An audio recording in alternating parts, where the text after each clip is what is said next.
Invite viewers to post their location and local time. Nathan is hefting gear from the back of his truck when the sharp rhythm of heels echoes across the pavement, too quick and too deliberate to belong to anyone but her. Brenda Oakley, the neighborhood's self-appointed queen of order, materializes with her red clipboard clutched like a royal decree. She calls him by full name, always a bad omen, and insists his dogs are dangerous, loud, and unwelcome. Bear and Echo, two German shepherds who've just returned from pulling a lost hiker off a mountain ridge, sit perfectly calm beside him. Their reward for saving a life: a violation notice and a threat of $500 daily fines. Nathan keeps his voice even, but his jaw ticks. These aren't pets. They're certified state search and rescue K9s, sworn to find the missing in blizzard's rubble or wilderness. Brenda doesn't care. Rules are rules, she says, and even the Pentagon wouldn't sway her clipboard. Inside, Nathan feels the absurdity pounding harder than any headache. He files their deployment logs, prints certifications, and staples a forest of evidence into a folder thick enough to stun an ox. Historians still argue whether medieval peasants feared church bells more than HOA notices, but Nathan knows which one causes modern migraines. Before he can even breathe, the phone buzzes Chief Morales calling. The chief is laughing, but only half. An HOA board has asked his department if Nathan is running an unauthorized aggressive kennel. The phrase drips with Brenda's fingerprints. Morales tells him to relax. The dogs are registered and fully protected. Still, Brenda's escalated to the city zoning board, trying to reclassify Nathan's home as a commercial facility. A reclassification could bury him in permits and inspections, the bureaucratic equivalent of drowning slowly in molasses. Nathan takes the dogs for a walk, leashes loose, heads high. They aren't making a statement. They are the statement. Neighbors whisper some stop him outright. A retired man offers to sign a petition. Another remembers Brenda trying to remove his daughter's wheelchair ramp. It becomes clear she's running a campaign less about safety and more about control. At the HOA meeting that night, Brenda presides with the smugness of a traffic warden. She tries to twist the bylaws, claiming the dogs aren't exempt. Nathan counters folder raised, pointing out state-certified exemptions and life-saving records. A hush spreads through the room. Even one board member calls her out. You can't supersede state law. Brenda's face pinches, but she clings to her chairmanship like a barnacle to a ship. She tries to force a vote, even claims she gets 2 votes in a tie. Nathan calls her bluff, quoting their own rules. The audience murmurs it's the sound of a power shift. Afterward, Julia Ng, a newcomer in a Navy suit, corners him in the parking lot. She's an attorney, and she's already checked the zoning file. The photos Brenda submitted are fakes. Chain-link kennels that don't exist. A truck with a decal Nathan's never owned. Fraud at a criminal level. Julia's calm smile carries the weight of a courtroom. Together they agree it's time to take Brenda down. Nathan installs new motion cameras, one aimed at the street and one angled toward his side yard. Not because he's paranoid, but because he's learned. Brenda doesn't just bend rules, she forges them into weapons. The next morning, he calls an old ally, Deputy Marshal Ortega. Years back, they hunted a missing child together through canyons at night, and trust forged in darkness is trust for life. Ortega doesn't need much convincing. She already has Brenda's name in her files from an earlier property fraud complaint that mysteriously went nowhere. If Brenda is using fake photos to rezone a neighbor's land that isn't petty squabbling, it's felony fraud. Ortega promises to dig. Meanwhile, Nathan heads to the zoning office. The clerk, a man who probably hasn't blinked since the Carter administration, scrolls through the digital file. The attached photos are damning imaginary kennels, high fencing that doesn't exist, and a suspicious truck branded Feller K9 training. Nathan almost laughs at the amateur Photoshop job, except that a fraud this clumsy can still ruin lives. He counters with his evidence, fresh satellite images, sworn statements, and county records. The clerk raises an eyebrow, mutters about the strangest zoning complaint in 20 years, and agrees to dismiss the case while flagging it to the city attorney. Historians still argue whether ancient Romans invented bureaucracy or if it's simply a natural disaster that occurs wherever humans gather. But Nathan knows one thing: paperwork can save you or bury you. That night, Julia brings more ammunition: financial records. Brenda filed for a $10,000 county grant to upgrade HOA security. The money vanished into a company called Oakley Property Solutions, owned by her nephew who lives 2 counties over and has never installed a lock in his life. Embezzlement sits on the table like a turkey on Thanksgiving, undeniable and too big to ignore. Nathan and Julia spend the next 48 hours knocking on doors. Residents open up with stories of bogus fines. A retired firefighter fined $600 for a mailbox out of code.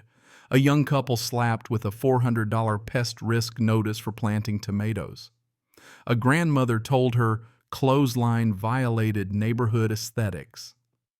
None of the payments match official accounts. The checks disappear into an improvement fund that doesn't exist in any ledger. Nathan compiles it all into binders so heavy he jokes they could be used as dumbbells for the HOA's next mandatory yoga class. At the annual budget meeting, the community center buzzes with restless neighbors. Brenda sits at the head table with her ally's silver brooch flashing like a battle standard. She tries to open with a proposal to raise fines, but Nathan and Julia step forward. The binders slap down on the table with the weight of truth. Julia projects the ledger showing transfers to Oakley Property Solutions. Gasps ripple across the room. Brenda insists it's all for protecting property values. But the evidence speaks louder. Residents shout. A phone call to the sheriff is made before Brenda even finishes her excuse. Her grip on power slips not with a bang, but with the click of a projector advancing to the next incriminating slide. The sheriff's deputies don't drag Brenda away that night, but the investigations begin to coil around her like ropes tightening on a mast. By the time her court date arrives, word has spread far beyond the cul-de-sac. The gallery is packed, neighbors elbow to elbow with reporters, everyone curious to see how an HOA leader thought she could bully state-certified rescue dogs out of a neighborhood.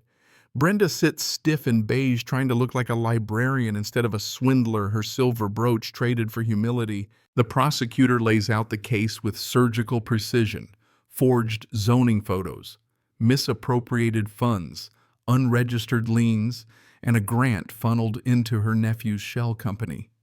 Forensic accountants testify numbers as crisp and cold as the winter air outside. Julia takes the stand describing how she cross-checked budgets with county registries, finding nothing but ghosts. Nathan keeps his testimony plain. Bear and Echo are trained to save lives, not menace mail carriers. She didn't want safety. He says she wanted control. Behind him, someone mutters agreement. The jury doesn't need theatrics. Ortega caps it off with the smoking gun, Brenda's own emails about forcing Nathan to vacate once she rezones his place. The jury comes back in under 3 hours. Guilty, fraud, falsifying evidence, abuse of authority. The judge sentences her to 18 months in county jail, 5 years, probation, restitution to every resident, and permanent banishment from HOA boards. No speeches allowed. The silence as deputies escort her out is louder than any applause. Historians still argue whether shame or law is the sharper punishment, but Nathan sees the answer in Brenda's downcast eyes. In the aftermath, the city passes ordinances mandating financial audits for every HOA, stripping away the shadows Brenda thrived in. Julia is tapped for oversight. Greg takes interim leadership and transparency flows where secrecy once ruled. At the next neighborhood barbecue, Bear and Echo receive a standing ovation, tongues lolling as if they know they've won more than medals. Nathan prefers the quiet victories, though the sight of kids riding bikes down streets no longer ruled by fear of fines, the sound of a neighbor's grill instead of gavel raps. 1 week later, a letter arrives bearing the state seal. Inside, a commendation for Bear and Echo praising their service under hostile circumstances. Nathan pins it above his map where missions and memories already crowd the wall. Soon after the call comes another missing hiker, another wilderness. He loads the truck, Bear and Echo leaping in with practiced ease. As they roll past Lot 4, a new neighbor waves. Nathan waves back, no drama, no citations, just a wave. That's how he knows change isn't just possible, it's permanent. He drives on toward another ridge, another search. Because peace at home isn't the same as stillness. It's the hard-earned rhythm of a community that fought its way through control and came out breathing freer. And for Nathan, that peace begins with the steady breath of two dogs in the back seat, ready for whatever call comes next. The wind down drifts like dusk, settling across a calm street. The story eases back the tempo, softening words, stretching longer, as if to match the slow wag of a tired dog's tail. Nathan's battles with clipboards and false charges fade into something gentler, something almost tender. Brenda's noise is gone, leaving the sound of water hoses on gardens, the laughter of children weaving through cul-de-sacs, and the low rumble of a truck starting only to serve, never to dominate. Bear and Echo curl on their mats, muscles twitching with dream chases through tall grass. Nathan leans in the doorway, the faint glow of a desk lamp touching his face, and lets the silence speak. It tells him the fight mattered, that truth held fast, and that neighbors discovered each other again, not as adversaries, but as allies. Scholars sometimes wonder whether real peace is everlasting or just a pause between storms, but Nathan feels it here earned fragile yet steady. So as the night deepens and the world quiets, let the image rest in your mind. A man, two dogs, and a neighborhood finally breathing in unison. Let it remind you that justice does not always thunder. Sometimes it simply settles like evening air, cool and clear. Close your eyes, let the scene dim, and carry with you the assurance that even in chaos there can be calm. End of script. Sweet dreams.